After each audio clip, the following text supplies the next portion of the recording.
सांगर जिले के डोराणी इलाके अचड़ोथर में अचड़ोथर अदबी फोरम पारां पंहिंजे मदद पाण तहत शहीद सूर्य बादशाह पब्लिक स्कूल जो बुनियाद विधो वियो। इफ्तिताही तकरीब में इलाइक़े वासियुनि सां गॾु अचड़ोथर अदबी फोरम जे अॻुवान पिणु शिरकत कई। वधीक तफ़सील खिपरो मां लाइव न्यूज़ जे रिपोर्टर परवेज़ बुखारी जे हिन रिपोर्ट में।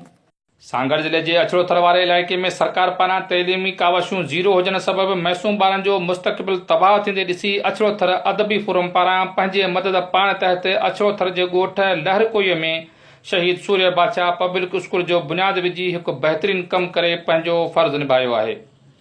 स्कूल के इफ्तिताही तकरीब में इलाइक़े वासियुनि सां गॾु अचड़ोथर अदबी फोरम के अॻुवान शिरकत कई।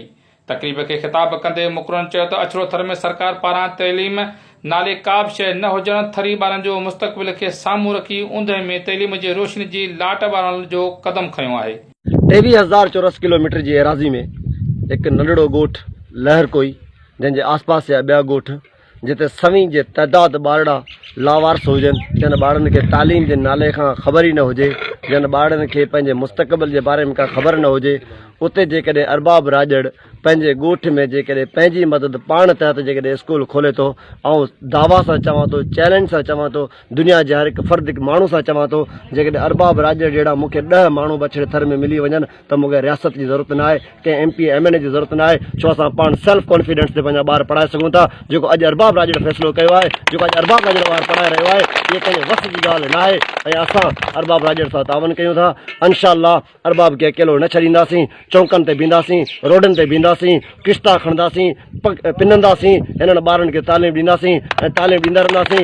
मां चाहियां थो उन गवर्नमेंट खे तव्हां भले पंहिंजा जेके आहिनि सिफ़ारशी उस्ताद पंहिंजे बंगलनि में रखो, पंहिंजे स्कूलनि में रखो, पंहिंजे ओताकनि में रखो, उन्हनि खे पंहिंजो झाड़ू कढायो, पर हिते जेके आहिनि असां पंहिंजे तहत पाण जेको इंशाअल्लाह हींअर कोशिशूं वठी रहिया आहियूं, पंहिंजे ॿारनि खे पाण पढ़ाईंदासीं, पंहिंजी मदद ते पढ़ंदासीं ऐं अछड़े तर जे उन्हनि बहादुर माण्हुनि खे बि सलाम कयां थो जिन हिन वॾे हिकिड़े जहाद सां मुक़ाबिलो कयो आहे। हिननि माण्हुनि जेका कोशिशि कई आहे, इहो हिकु वॾो जहाद कनि पिया।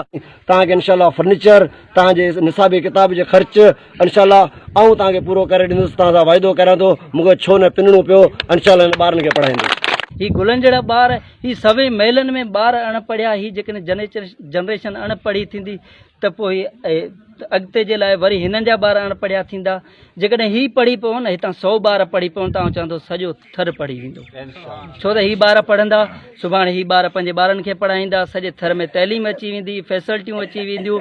ऐं हिते जे माण्हुनि खे बि आऊं सलाम थो पेश कयां जो हिन इलाइक़े में हिन अरबाब खे साथ ॾिनो अथनि। ही ॿार आहिनि, ॿारनि जे लाइ शऊर रखियो अथनि ऐं आऊं चाहियां थो त ही जेके ॻोठनि जा ॿिया ॿार अचनि था या ॻोठनि में जेके माण्हू हिननि वटि अचनि वञनि था, ही ॿियनि माण्हुनि वटि अचनि वञनि था शादियुनि में, मरणे परणे ते, उते ही मिसाल ॾियनि त बाबा असांजे ॻोठ में असां हिकिड़ो स्कूल खोलियो आहे, मदरसो खोलियो आहे, तव्हां खोलियो ऐं ॿियनि जेके अछड़े थर में ॿिया ॻोठ आहिनि उन्हनि खे वरी ही जेके हिते जा पोढ़ा आहिनि, हिते जा जुवान आहिनि, शऊर ॾियनि त उते बि अहिड़ा इदारा खुली पवनि त अछड़ो थर में असांजे में तइलीम अची सघे। नंढड़ी ॻाल्हि इहा ई आहे त हितां जो आवाज़ आला ऐवाननि ताईं, मीडिया ताईं, वस वारनि ताईं तॾहिं पहुचंदो, तव्हीं भली ख़ामोश रहो, पर तव्हांजो गॾिजण ई हिकिड़ो आवाज़ आहे।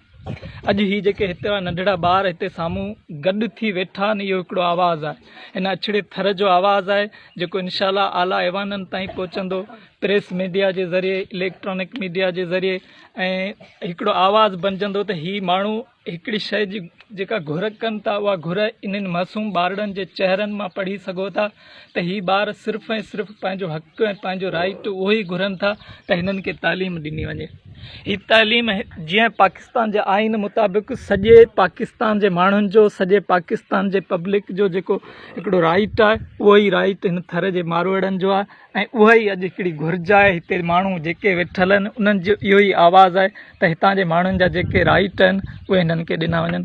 तकरीब के खिताब कंदे अचड़ोथर जे अदबी फोरम चेयरमैन सावन राजड़ चयो त मासूम ॿारनि जे मुस्तक़बिल संवारण जे लाइ सभिनी खे पंहिंजे पंहिंजे हिसे जो कमु करणो पवंदो ऐं स्कूल जे रजिस्ट्रेशन खां वठी माली मदद करणु हर माण्हू जो पंहिंजो फ़र्ज़ु हूंदो ऐं उन स्कूल खे हिकु मिसाली स्कूल क़ाइमु कयो वेंदो। इहो कोन्हे त असीं सिर्फ़ु ख़ाली अची या ॿारनि खां ताड़ियूं वॼाए असीं वापसि हलिया वञूं। उन जो हिकिड़ो मक़सदु इहो बि आहे त हिते जा जेके ॿार पढ़नि था उन्हनि खे अॻिते आणण में असीं मदद कयूं। जीअं भाऊ नवाज़ वारनि चयो त असीं कोशिशि कंदासीं स्कूल जी किथे रजिस्ट्रेशन करायूं, या पंहिंजो पाणी जे हवाले सां आहे। साईं गुलाम अली हिते पंहिंजो ॿुधाइण आयो आहे त हू बैचुनि जे हवाले सां कोशिशि करे थो। ईअं असां सभु जेके आहियूं ख़ाली जेकॾहिं बि हाणे जेको चकर ॿियो चकर ईंदासीं ख़ाली न ईंदासीं, हर माण्हू कुझु न कुझु खणी ज़रूरु ईंदो हिते। ऐं उन खां सवाइ जेके हिते उस्ताद या टीचर रखिया विया आहिनि उन्हनि में बि असीं पंहिंजे मदद पाण तहत असीं हिक ॿिए जी ज़रूरु हथु वंडाईंदासीं ऐं उन्हनि में मदद बि कंदासीं। जीअं टीचर जी जेका पघार वग़ैरह आहे उन्हनि में जेकर सरकार मदद नथी करे त असीं त आहियूं न, असीं जेकॾहिं हिक ॿिए जे कयूं। हीअ एतिरा ॿार आहिनि, 100 खनि ॿार जेकॾहिं पढ़ी वञनि, 100 मां जेकॾहिं 50 बि पढ़ी वञनि, सुभाणे इहे हक़ पंहिंजा घुरी वठंदा। ऐं इहा सभ खां वॾी हिकिड़ी हिते अछड़े थल पंहिंजो अहमियत रखंदी जो हू पंहिंजा हक़ पाण घुरनि। तक़रीबन शरीक माण्हुनि वचन कयो त माली मदद सां गॾु पंहिंजे ॿारनि जे बहितर मुस्तक़बिल लाइ समाजी ख़िदमतूं जारी रखंदासीं। कैमरामैन सैयद हुसैन बुखारी सां गॾु परवेज़ बुखारी, लाइव न्यूज़, खिपरो।